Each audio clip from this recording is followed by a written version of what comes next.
Two of my grandchildren, twins, are now in their second year of college. But when they were 5 years old, about the time, the age I was when I fell into the creek, it was Christmas Eve, and I had been down in Albany conducting a service, left here late, and drove up to Montpelier where they live. It was a beautiful night, starry night. Some snow had fallen earlier in the evening, so there was just a little white flakes on the road, stirring up dust storms behind me as I drove along. Arrived there about 2:30 in the morning, emptied the car, filled the stockings with various things, and was going to crawl in and get some sleep. Now, what I had done a couple days before, walking through the mall, I found little bags of coal. So I bought one, and I put it in my own stocking, and then I went to bed. Well, about 6 o'clock in the morning, of course, the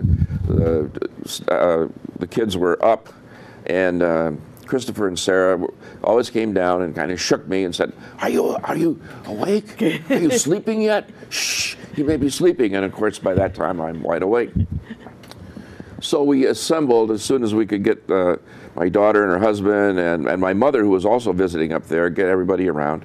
We started opening presents. And at some point, one of the twins, I believe it was Sarah, reached into my stocking and to get me something. And she said, what's that? And I took it and I said, oh, well, that's coal. That's coal in Grandpa's stocking, a little coal. And I put it down, and I looked up, and here, tears running down their faces, and they came over and they hugged me, and they said, Grandpa, you shouldn't have coal in your stock. I said, and now my mother was sitting straight across from me. I was on the floor with the kids, and she's looking at me. The children are looking this way and hugging me, but my mother's looking right at me, and she's going like this. What a nasty trick you did there. And I was swept away by the way they reacted. They were just grief-stricken. And I said, well, you know, Grandpa did make a few mistakes this year. His desk, if you would look at it, is very messy. And I think that coal is a reminder for me to kind of straighten up and fly right and get my desk cleaned up. And because I got other nice things. And they sort of bought into that. At the same time, through the rest of the day, every so often they'd come up and they'd pat my hand a little. Grandpa, you're a good grandpa.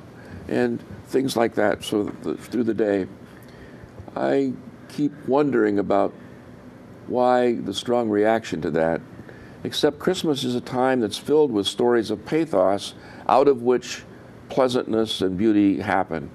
This always doesn't start in a castle. It starts in an empty barn or a manger with a poor child, and adversity comes, and yet we resist that. And I think the coal may stand as, even for the child that don't exactly know what it is, it's just that we don't want anything bad to happen, and we don't want anybody we know to fall down or to be bad in some way. And so I live humbly with that little sack of coal and remember that it nearly crashed the Christmas when my grandchildren were 5 years old.